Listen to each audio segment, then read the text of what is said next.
All you gotta do is lay it on top of the Watch your balance. So, Should we start with I'm good. I know. It was facing this way today. It was facing this way today, so it was all good. Steve? Oh, I did good. Yes, you did.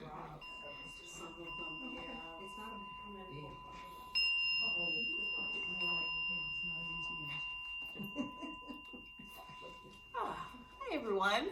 Welcome. So, welcome to week 5 of our introduction to mindfulness meditation. Just that admin that we just talked about.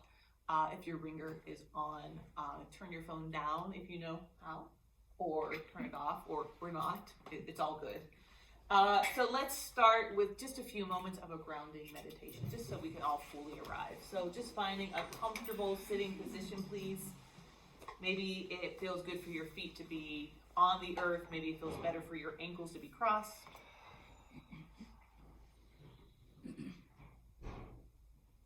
And just simply taking just a few moments and feel the connection of the chair beneath and maybe even behind you.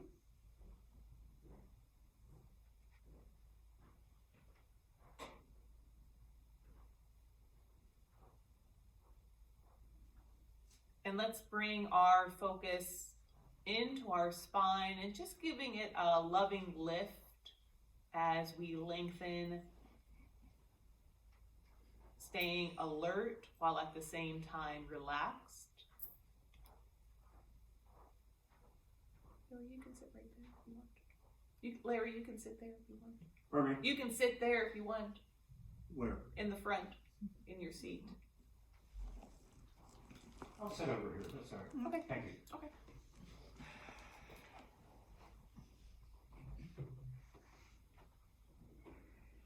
So coming back into your body, again, feeling your feet resting on the earth, body resting against the chair behind and beneath you. And it's never a problem when we notice that our mind is busy or that it starts to go into planning mode or reminiscing mode. We just notice.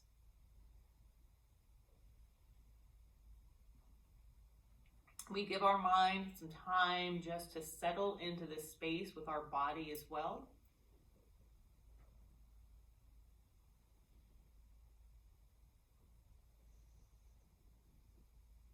And then if it's comfortable and if it's available to you, bring your focus on the flow of your breath, just as it is today.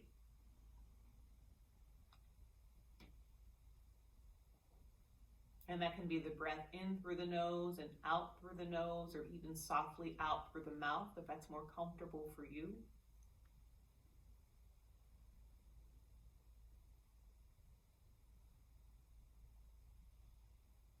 And just notice maybe in one part of your body where you can feel that natural expansion and softening of your breath.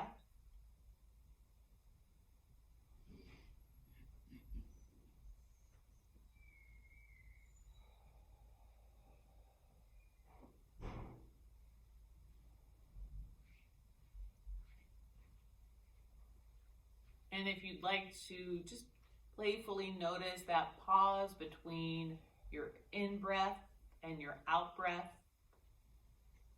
and as well as that pause between your out-breath and in-breath.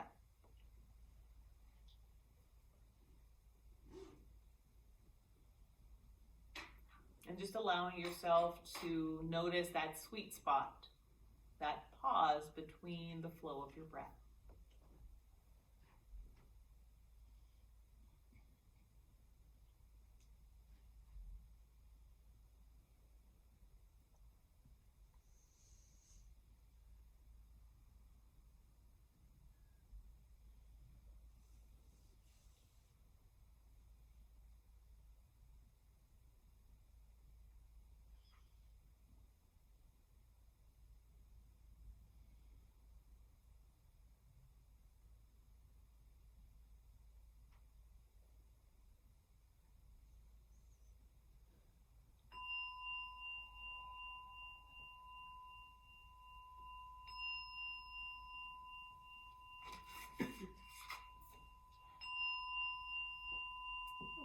feels right for you, begin to open your eyes and return to our shared space.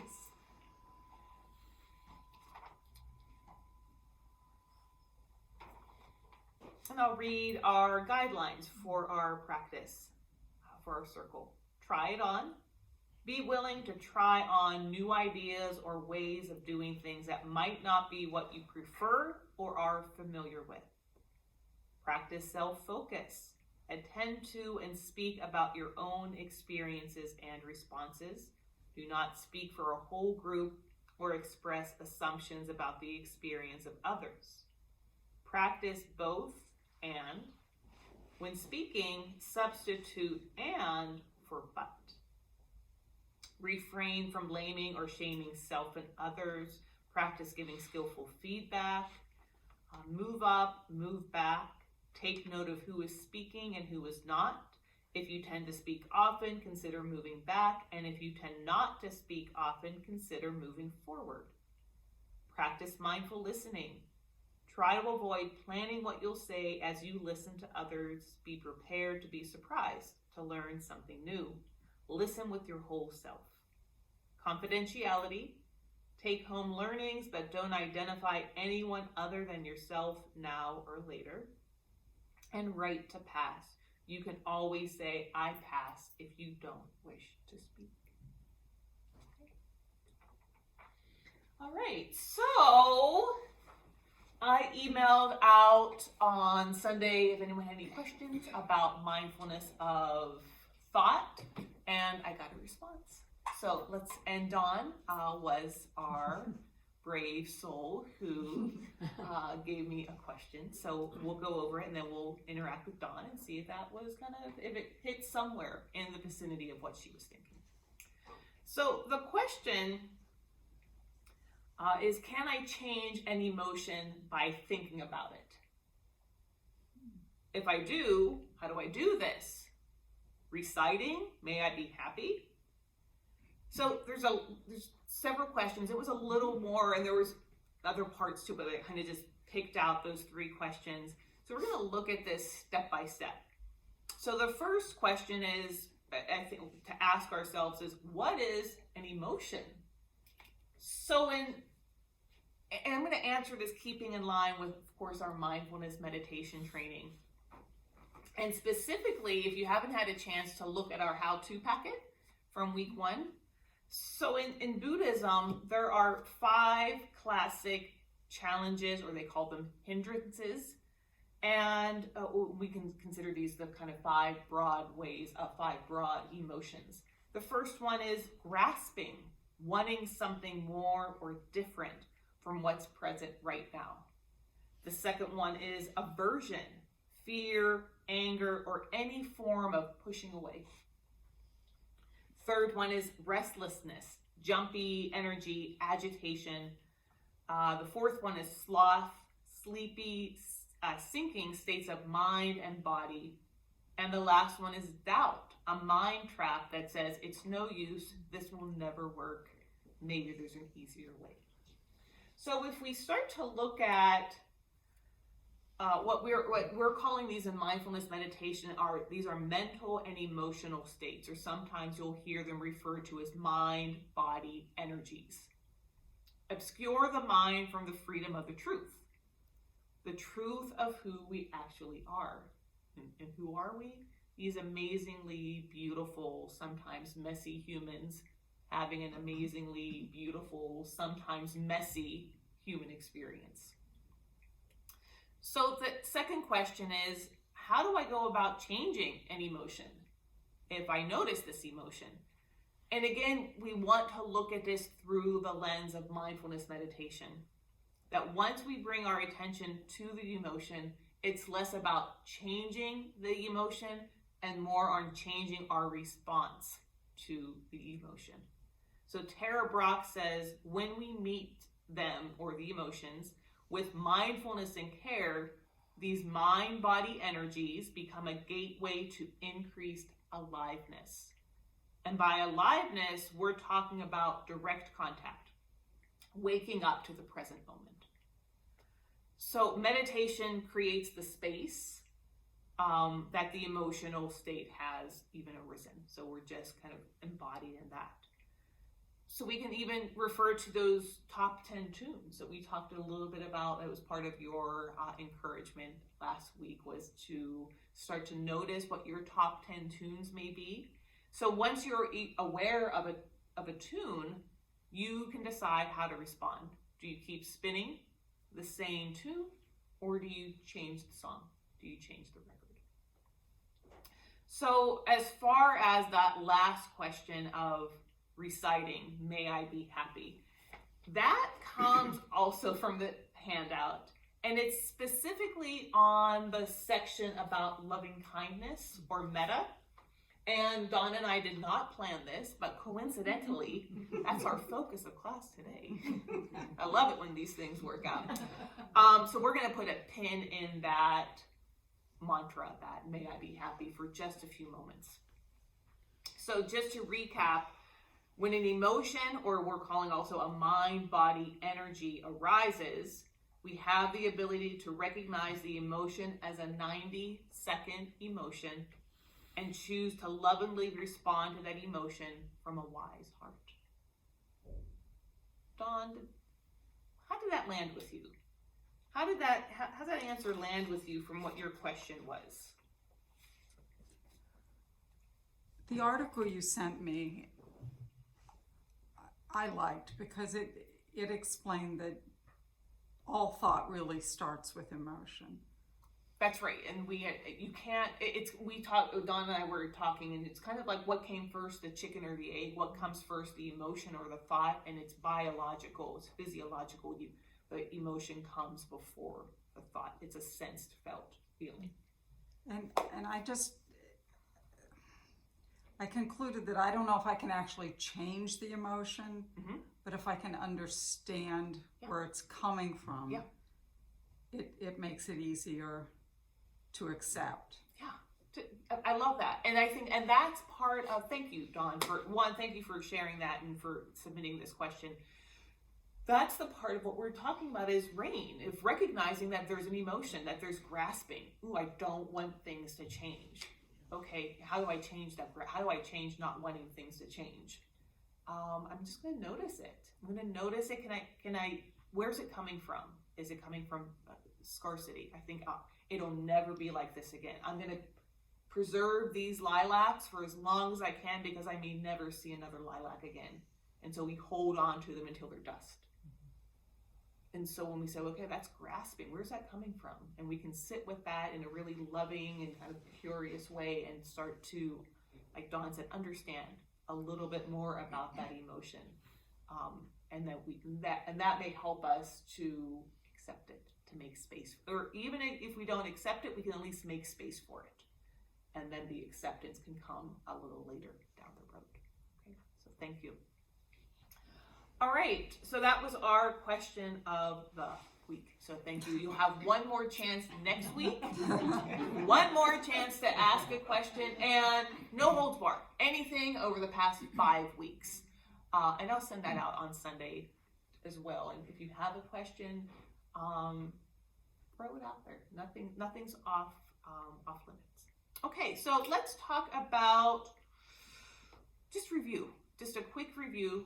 4 aspects of mindfulness meditation: seeing things as they are, learning to be here in the present moment, noticing how things change, and practicing non-judging awareness through the lens of the wing of mindfulness and the wing of love.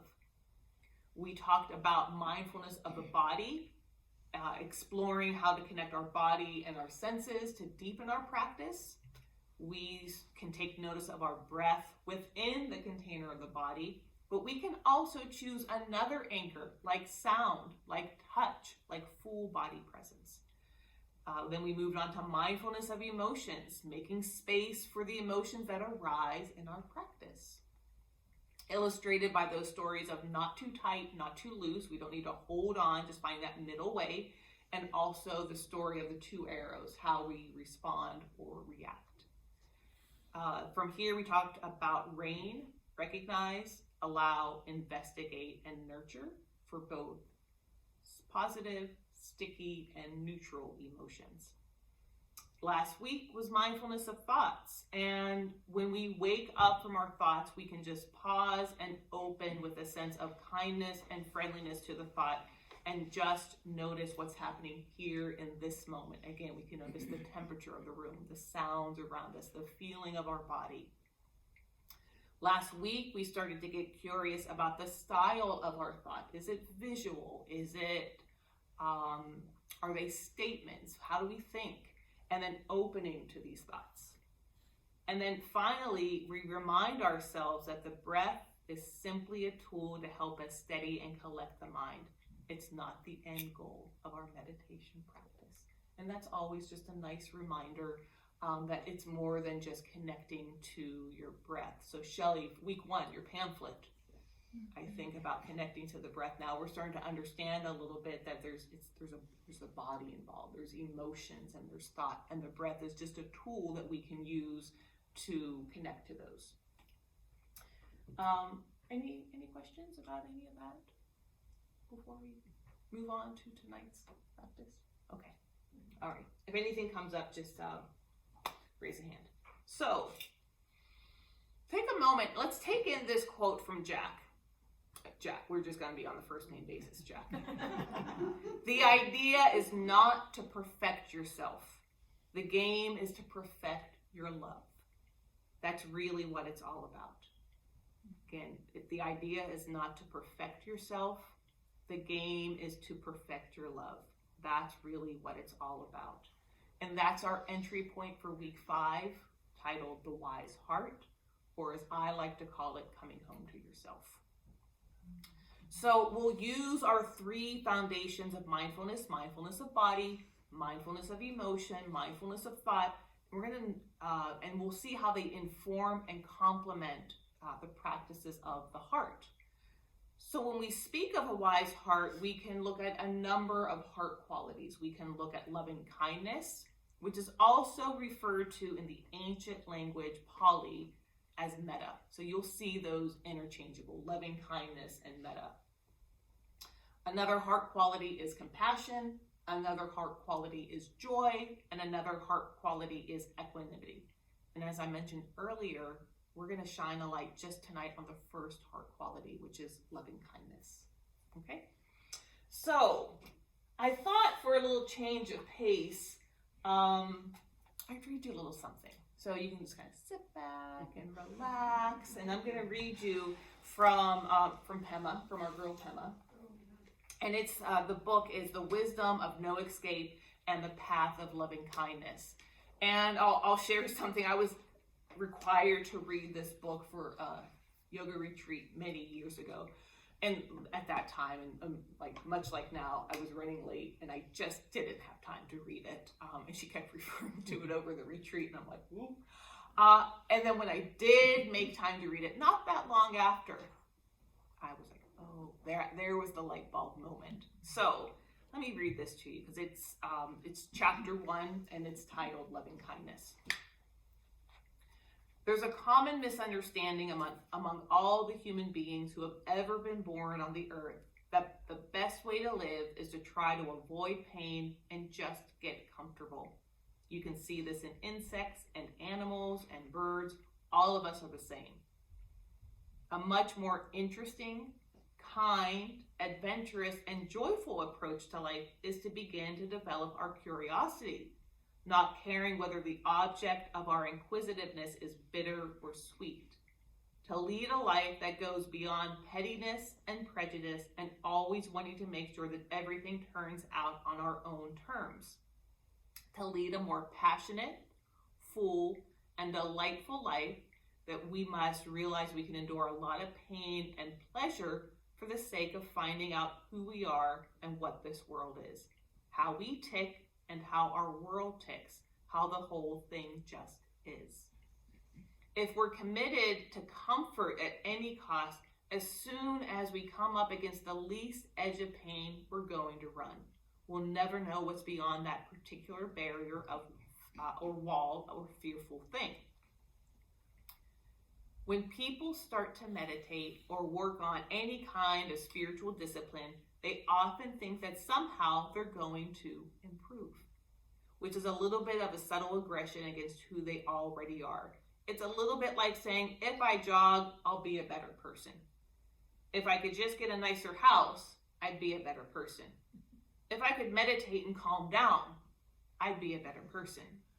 Or the scenario might be that they find fault with others. They might say, if it weren't for my husband, I'd have a perfect marriage. I don't feel that way. If it weren't for the fact that my boss and I can't get on, my job would be great. And if it weren't for my mind, my meditation would be excellent. But loving kindness towards ourselves doesn't mean getting rid of anything. Loving kindness means that you can still be crazy after all of these years. We can still be angry after all of these years. We can still be timid or jealous or full of feelings of unworthiness. The point is not to try to change ourselves. Meditation practice isn't about trying to throw ourselves away and becoming something better. It's about befriending who you already are. The ground of the practice is you or me or whoever we are right now, just as we are. That's the ground, that's what we study, and that's what we come to know with tremendous curiosity and interest. I'm going to skip down a little bit here.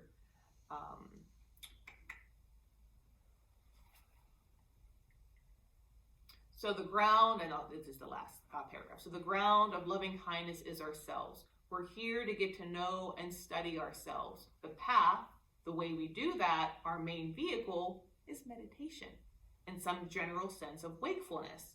Our inquisitiveness will not be limited to just sitting here. And she gave this at a talk. It's when they're walking through the halls or talking to your friends, whatever you do, we'll try to maintain that sense of aliveness, openness, and curiosity to what's ever happening. Perhaps we will experience what is traditionally described as the fruition of loving kindness, which is playfulness. So I remember reading that and really having a big impact on me because I was a self-help junkie. I read a lot of those self-help books in the late 80s and 90s. And this was a really different point. It was less self-help and more self-love. And so it really shifts the dynamic of how you relate to yourself and, as Pema says, your craziness. Whereas I like to say, your goodness. So here are some little gems from just what we talked about, from just that reading. And I have a little excerpt of that reading for you. So if you want to read that reading, you can read that as well. God, sometimes Google is amazing. Sometimes Google is just amazing. So what stood out? Developing curiosity about our thoughts, our habits, our interactions in life. That's such a big part of our meditation practice. Again, noticing that everything changes and getting curious about that change. Here, meditation isn't the practice of throwing ourselves away and becoming something better. And sometimes when we meditate, we have that kind of idea that we'll be a lot quieter, that will be, I remember that there's that quote from Eat, Pray, Love, where Elizabeth Gilbert says she had this idea when she meditated she was going to be like Ingrid Bergman in The Bells of St. Mary, really just graceful and beautiful. And she's like, and the thing is, I meditate and I'm still me. And so you start to realize it's still you, and there are lots of good things that about you, and we can start to accept those things. Loving kindness towards ourselves is such a big part, means befriending who we already are in this moment, not when I lose that weight, when I finally finish that class, when I finally sit for 20 minutes. One of the main discoveries of meditation is seeing how we continually run away from the present moment and avoiding just being where we are. It's never a problem. The point is just to see it. The point is just to notice it. So Tara Brock chimes in that a key theme in cultivating loving kindness is learning to see the secret beauty or the sacred that shines through all the beings. past the veil of our own conditioning. So the conditioning she's referring to are those conditional 5 habits, those hindrances. Ignore, resist, judge, control. So she goes on to say, what gets in our way of seeing that the sacredness that shines through all beings? What do you think? What gets in your way of seeing kind of meditation in motion? What gets in your way? Distraction probably is. Yeah, distraction. Yeah, thank you, Mary Jane. Yeah, distraction. Sure, absolutely. Living and day-to-day living. Day-to-day living. Without thinking. Yeah. Larry. Issues that are going on in my life. Yeah, day-to-day personal issues get in the way of us tapping into that sense of space and sacredness. Thank you, Larry. Yeah, Carolyn. Self-doubt. Absolutely. Am I doing this right?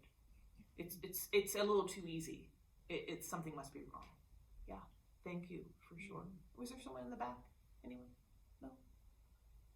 So Tara goes on to say, of course, Mary Jane gets the Tootsie Roll at the end of class.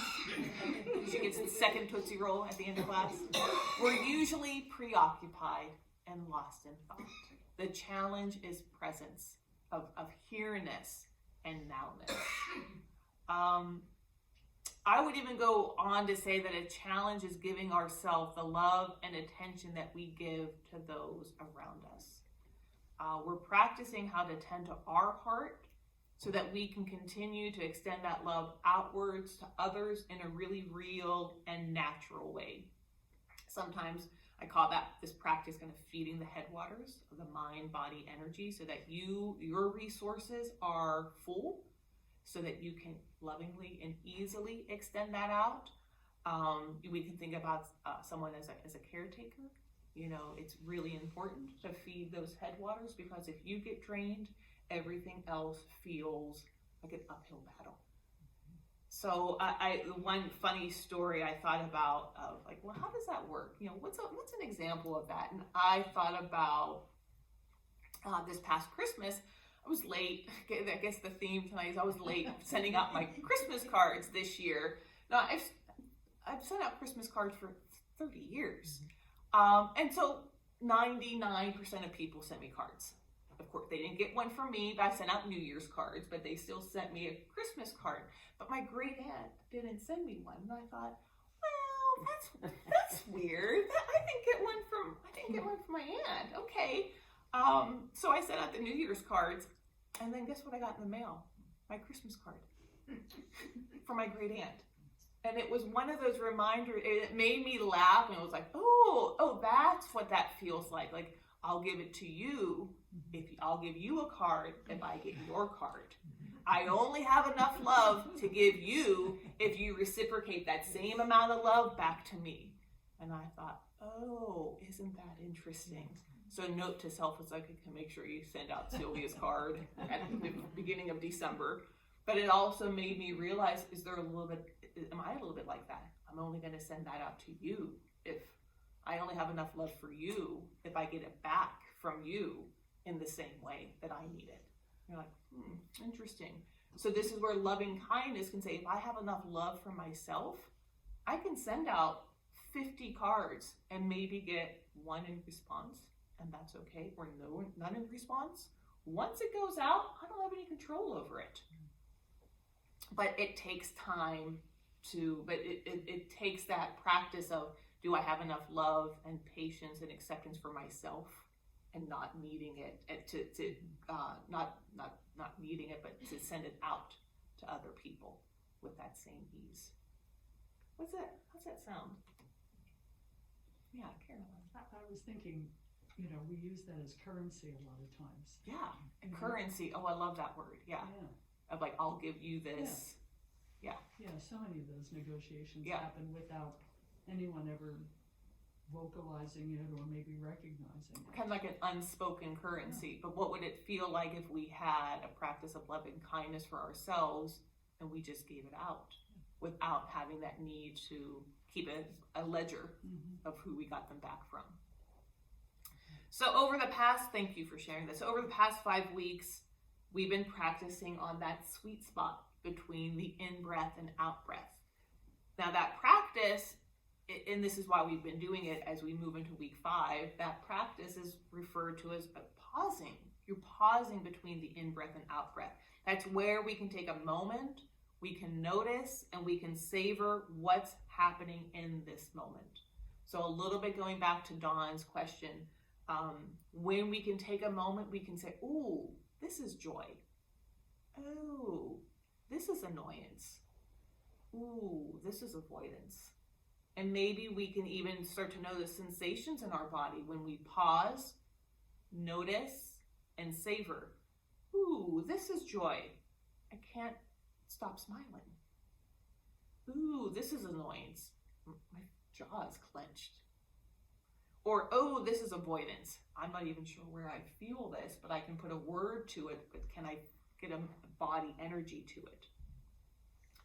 So the poet Mark Nepo defines beginner's mind as dropping what we know and seeing life fresh.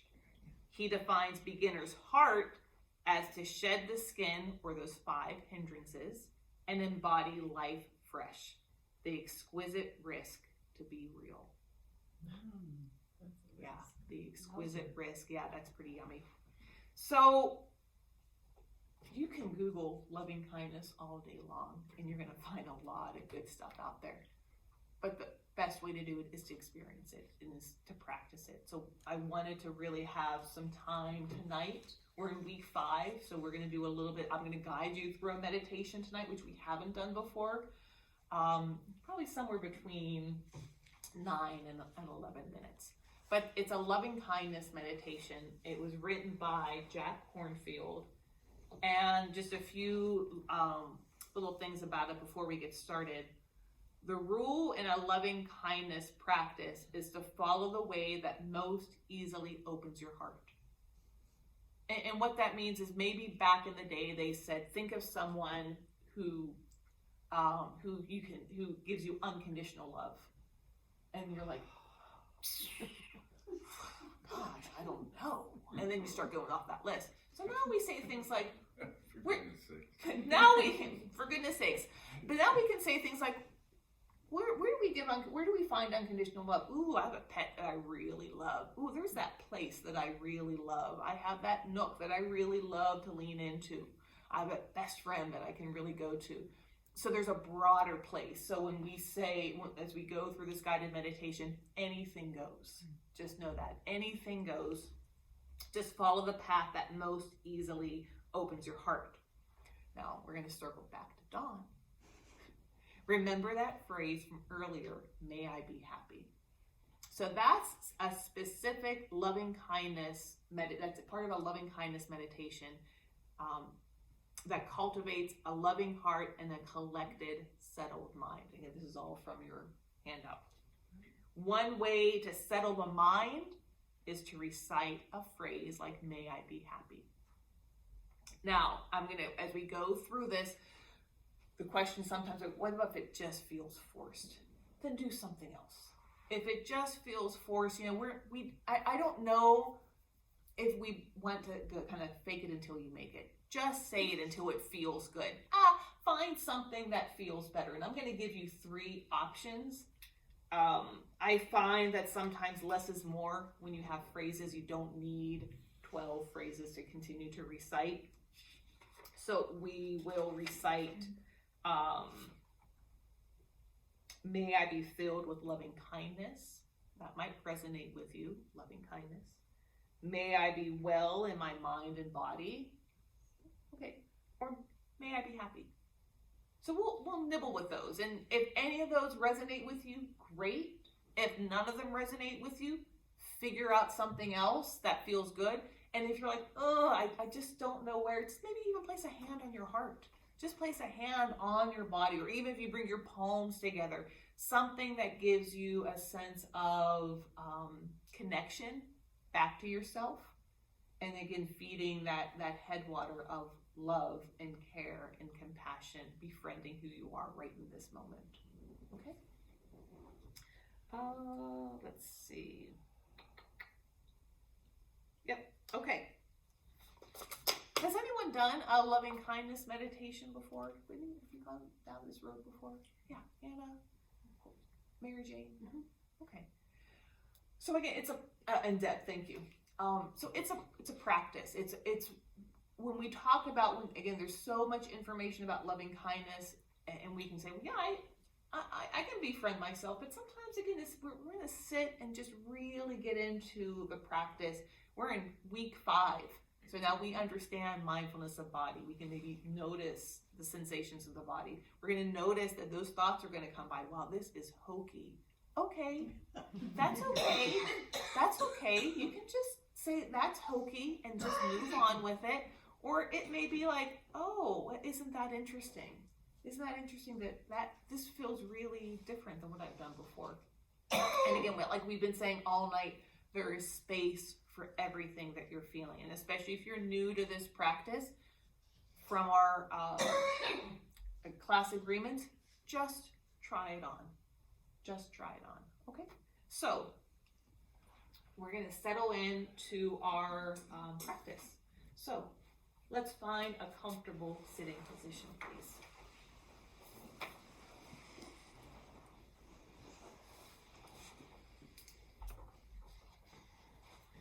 Again, we do this gentle body scan so that we make sure that we can feel alert in our body, and at the same time, we can feel a sense of ease. We can allow our spine to rest towards the back of the chair. Maybe we can drop our shoulders down a little bit from our ears. Just giving ourselves permission to be present, to be here in this moment.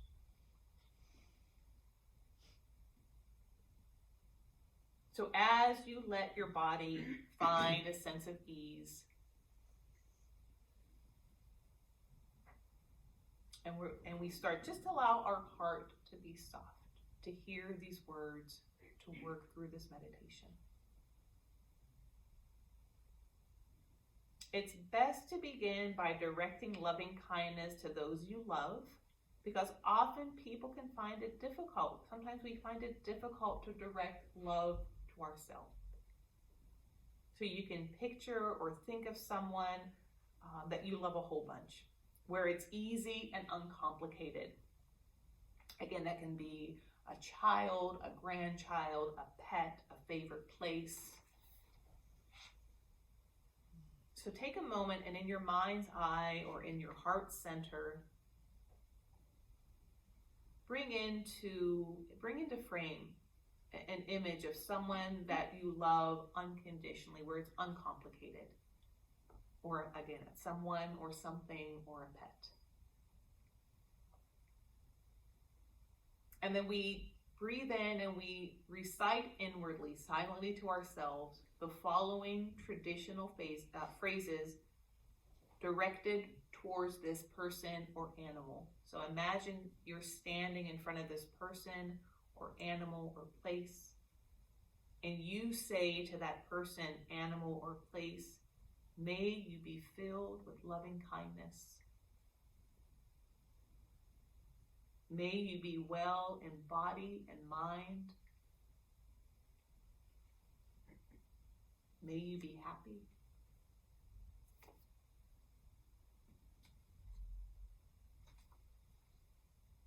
Again, you can choose one or all of those phrases. So we're directing our attention to that person, that place, or pet. May you be filled with loving kindness. May you be well in body and mind. May you be happy.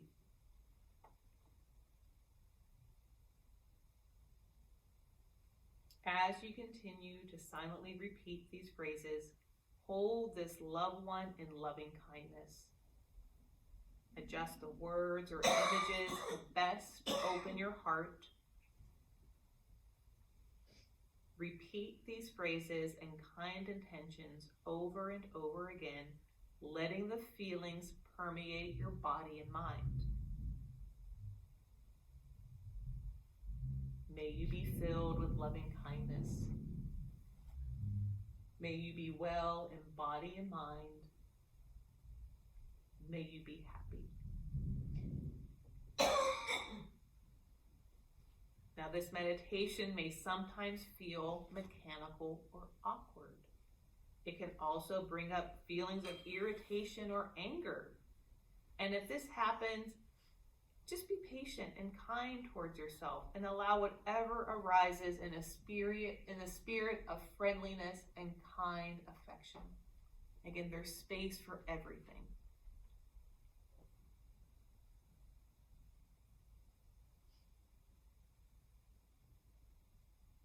May you be filled with loving kindness. May you be well in body and mind. May you be happy.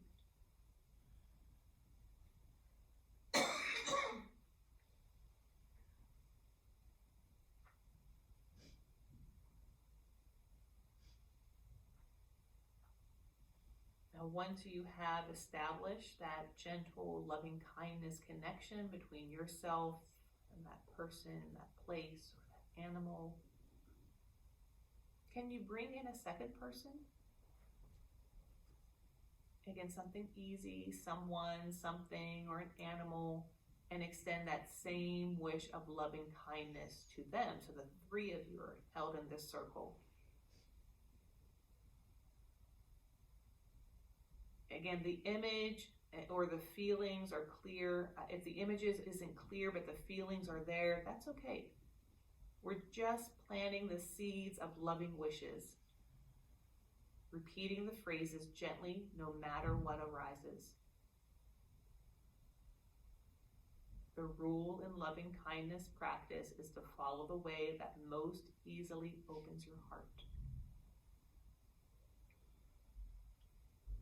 May you be filled with loving kindness. May you be well in body and mind. May you be happy.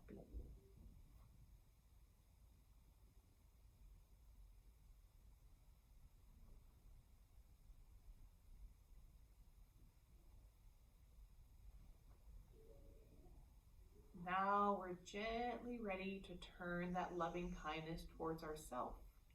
So envision or imagine or just feel those two loved ones or two pets gazing back at you with the same well-wishing. They want you to be held in kindness. They want you to be well in body and mind. Picture them saying this to you. May you be filled with loving kindness. May you be well in body and mind. May you be happy. Notice if you can receive, if there's a little resistance. Just taking in those well wishes from those two loved ones, animals, or things to yourself. Remember, we're just planting those seeds of loving kindness. If you want to place a hand on your heart or just place your hands together, you can do that.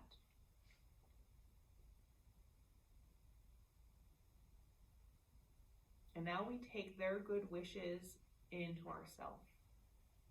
May I be filled with loving kindness.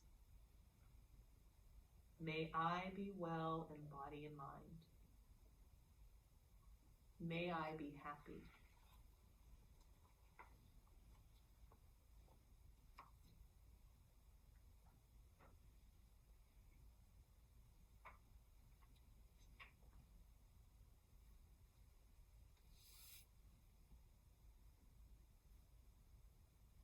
May I be filled with loving kindness. May I be well in body and mind. May I be happy.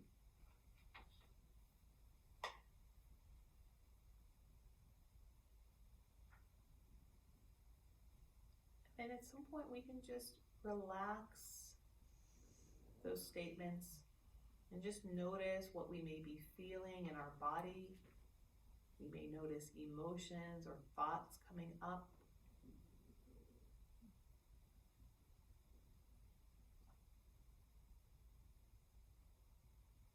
And giving ourselves a moment to pause, to notice, and to savor whatever may be arising.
When you're ready, you can begin to return to our shared circle.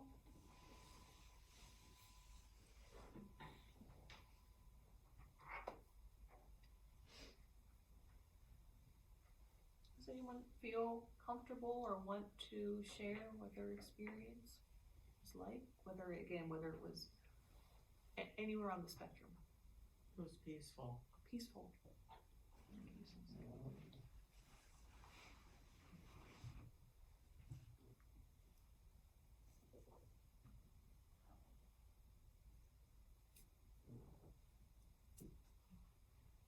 Spend so much time giving love and not accepting it. So it's hard to feel worthy of everyone else's deserving of love. But self-love is very hard. So how did that feel as you were moving through the last part of the loving kindness I meditation? saw a big wall, don't just no, I tried, and it's a lot to deal with, I guess. And I think that just noticing, maybe whether it was a wall or just noticing, well, there's some resistance. Yeah, for all of us, of course. Thank you for sharing that. Yeah, and that's why the phrases are the phrases, because they help to settle the mind. It's that repetition. If you've done yoga, we know that repetition, it's soothing for the soul, it's soothing for the central nervous system. So when we repeat these phrases, maybe initially they feel a little bit hollow or dry, but maybe we just pick one and we say, may I be filled with loving kindness. May I be able to, may I receive love. You can keep it really simple, and we just start to notice what happens. Am I resisting? Am I allowing? Do I think this is not the right thing for me? I want to know exactly the formula to get love in my life. Well, how do I? So we can start to notice these things, and we sit with it. And we sit with it, and then we sit with it a little bit more, and then we continue to sit with it. So I'm noticing that that's what's happening to me through these. You go through your day, what are your weeks, and then all of a sudden I feel like I have a skill that I can call on from the class, to try to manage me through an emotion or something. I'm finding myself checking in with that rather than just my past practices. yeah, So thank you for that. you're welcome. Yeah, so beautiful. Thank you for sharing. Anyone else with loving kindness as well? Yeah, Anna. There was a part there that I had not experienced before during loving kindness meditations, was when you had the people or pets that you were directing your love to look back at you. Yes. I never heard that part. That was very powerful because I think it was easier to imagine people you love loving you back Absolutely. than just doing that may I be happy. You know. Yeah, and that was beautiful. Yeah, that's powerful. And again, for a lot of us, we can say, may I be happy, may I be easy. But when we see two loved ones or two pets or a loved one and a pet, and they have that love in their eyes, and you're like, well, they want that same love for me that I want for them. And we can start to say, okay, but I can't receive it. I'm not ready yet, or I can feel it, but maybe I can start to feel it slowly percolating. Yeah, so that's a powerful part of it. So thank you for sharing that. Anyone else? Yeah, Dawn. I feel grateful. Nice. And I don't know if you can be filled with loving kindness if you're not also a grateful person. Ooh, gosh, that's a great question. Yowza. And That's a great I began question. by feeling I'm so lucky that I have two people Yeah. that care about me. I'm grateful Right. for that. Serious. Beautiful. Beautiful. Yeah, and that's part of it for sure. That can definitely be part of that mix of feeling a sense of gratefulness that, yeah, we've got two people in our lives that I can pop up and they can reflect that love back to me. So yeah, gratefulness and loving kindness, of course, they're in the same stream. In that same stream. So beautiful. And again, those are, again, pathways to open your heart. If gratefulness is that pathway that feels like, oh, I am grateful that I've got two people that I can come up, that I can envision, that's going to open up our heart in a way that feels like, oh, now I can accept it for myself. Now I can breathe into this. Maybe, or I can just get curious about it. I can just get curious about it. Beautiful. Thank you, Dawn. Anyone else? Okay, we've got a few minutes left, and I wanted to just do one more, just a like a 4-minute, 5-minute meditation. You can do loving kindness. We can, or you can kind of let it go. We'll start with it, and you can decide what you want to do with it. If you want to continue to recite, continue to recite. If you feel like I'm good, and I just want to kind of percolate with it, just percolate with it. That's okay too, or marinate with it. So let's do a little short practice to end with. It's a lot of information, and so it's nice as we close our eyes and we settle into our body. And remember, when we talk about the heart space, it doesn't have to be the physical heart. It can be this kind of embodied space in the middle of our chest, or even in the back of our heart, the back of our chest. And as your eyes are closed, and just reflecting on a little bit of the loving kindness from Pema, that as we practice loving kindness, it's really about befriending who we already are.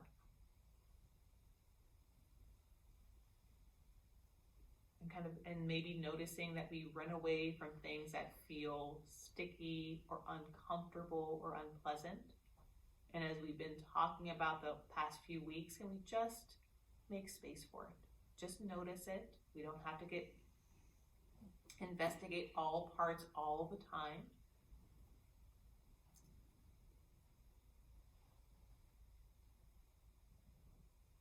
So tonight we're just starting this really first step into planting that seed of loving kindness for ourselves, of befriending who we are in this moment.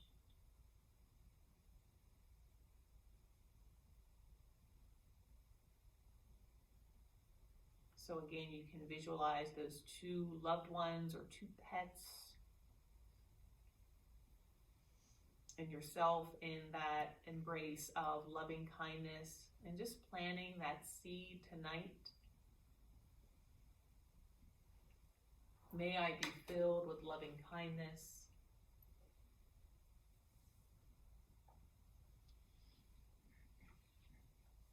May I be happy.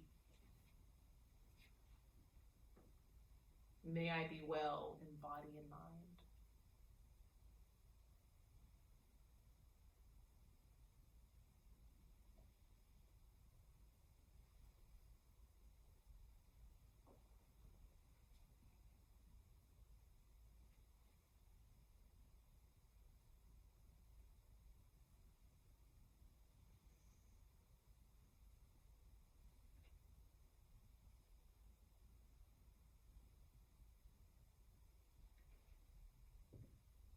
beauty of the practice is we simply start where we are today, right now in this moment. Wherever we find is the fertile soil to start to plant that seed of loving kindness.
The poet Rumi says, your task is not to seek for love, but merely to seek and find all the barriers within yourself that you have built against it and embrace them.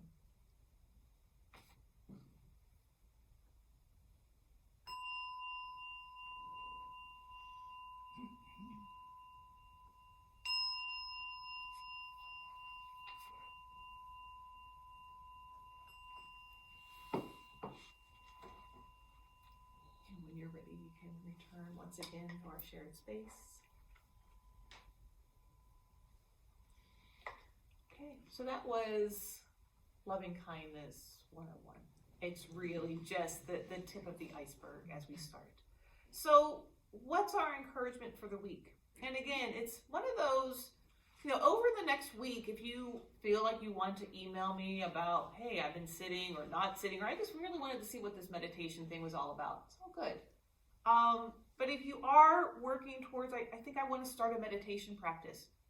Notice if you can sit daily, if possible, and what time of the day is good for you, and for how long is good for you.